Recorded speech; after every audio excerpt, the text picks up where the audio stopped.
झारखंड भाषा कात्यायनी संघर्ष समिति आने वाले समय में पॉलिटिकल पार्टी का सूची में कभी रजिस्टर नहीं किया जा सकता है और इससे आने वाले समय में सबसे बड़ा झूठा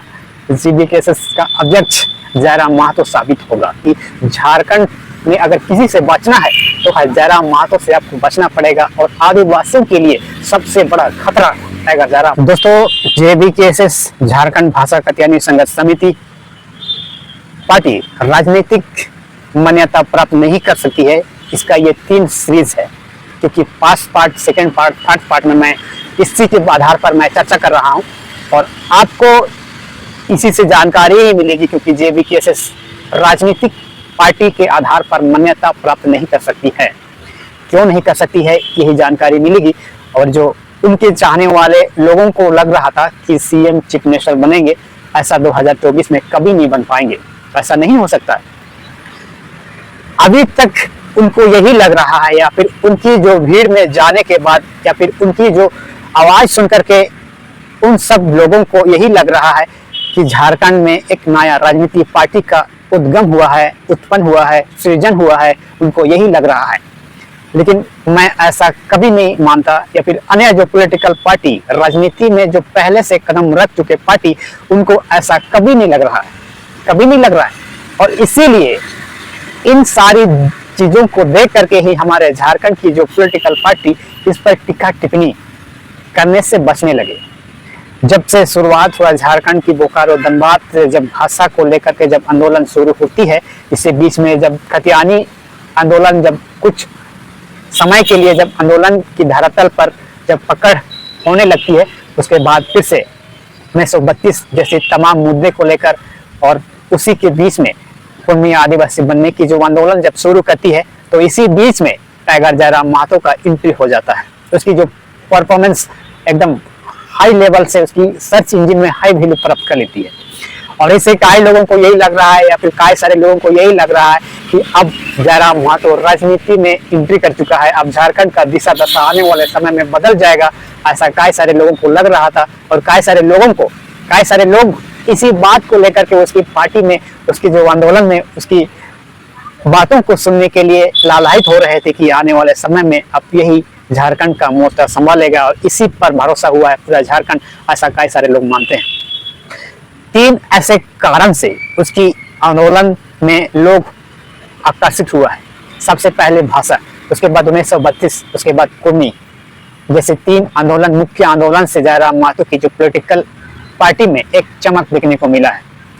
और कई सारे लोग तो यही मान रहे थे या फिर कई सारे लोग इसी बात पर अड़ा हुआ है कि जयराम महतो की जो पार्टी कुर्मी आंदोलन ही है क्योंकि उस समय में पूर्ण रूप से आदिवासी बनने की लालायित कुर्मी समुदाय कर रहे थे और कई जगहों पर रेल रोड टिक्का टका टकोल जाम आंदोलन करने की जो प्रक्रिया आपने पूर्ण रूप से देखा होगा और इसी का फायदा लेकर के ऐसा चीजों का ही फायदा हुआ है इस जेबीकेएसएस पार्टी को क्योंकि जेबीकेएसएस पार्टी जब उस वक्त जयराम महतो किसी भी पॉलिटिकल पार्टी से जुड़े व्यक्ति को जब अपने संगठन में अपने मंच पर जब नहीं बुलाता था या फिर उनसे दूरी रखने की जब बात कहता था तो उसकी जो विचारधारा अलग थी क्योंकि मन ही मन उनके जो चाहने वाले या फिर उनके जो अपने लोग, क्योंकि अपने परीक्षा में ये कैमरे के पीछे तो ये बात को जरूर कहा ही होगा कि हम आने वाले समय में एक बड़ा पार्टी की और हम लोग का गठन करेंगे, हम लोग एक पार्टी का गठन खड़ा करेंगे, संगठन खड़ा करेंगे, ऐसा कई सारे लोग मान ही रहते। भले ही ये बातें किसी के सामने या फिर किसी की नजर में ये नहीं बता रहे थे, लेकिन जब वक्त बीतता गया, समय बीतता गया, था जब बलियापुर कह जाने वाली हवाई पार्टी में जब महाधिवेशन का जब बुलावा बुलाता है तो उसमें मुख्य रूप से अध्यक्ष के रूप में उसको नियुक्त किया जाता है जेबीकेएसएस का।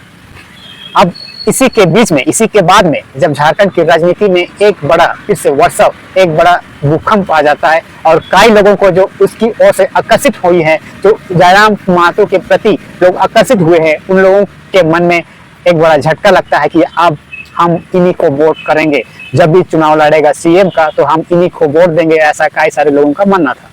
लेकिन चुनाव लड़ नहीं पाएगा क्योंकि जेबीकेएसएस की जो राजनीतिक आधार पॉलिटिकल पार्टी में जो सूचीबद्ध कभी नहीं हो सकती।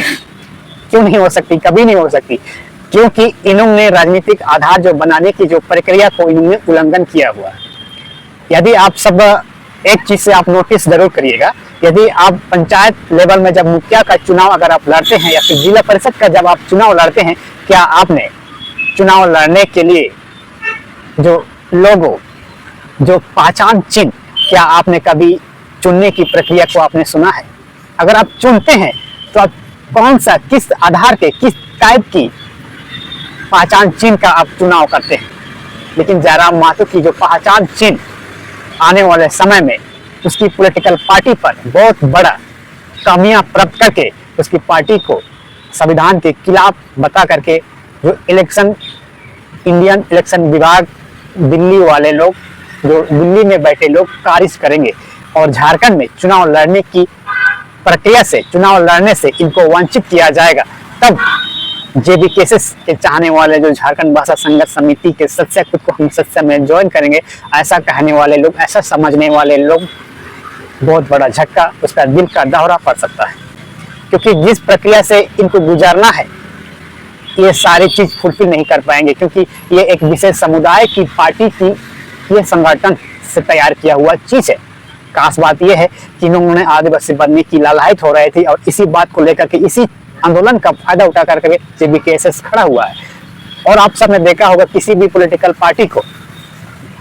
हमारे झारखंड के अंदर ही नहीं, पूरी इंडिया के अंदर में हर लोगों को बढ़ावा देखने की आवश्यकता है। हालांकि इन लोग तो आदिवासी बनने की इच्छा से ये जेबी केएसएस खड़ा हुआ है। तो आने वाले समय में कोई भी पॉलिटिकल पार्टी में ज्वाइन करने से पहले इन सारी चीजों का जरूर आकलन करने की आवश्यकता है दोस्तों। और यदि आप जेबी केएसएस अगर आप ज्वाइन करना ही चाहते हैं तो ये बातें आपको अपने मन में, ये बातें जरूर बैठाने की आवश्यकता है, क्या जेबी केएसएस आने वाले समय में राजनीति का आधार प्राप्त कर सकती है? लेकिन मेरा जवाब होगा नहीं।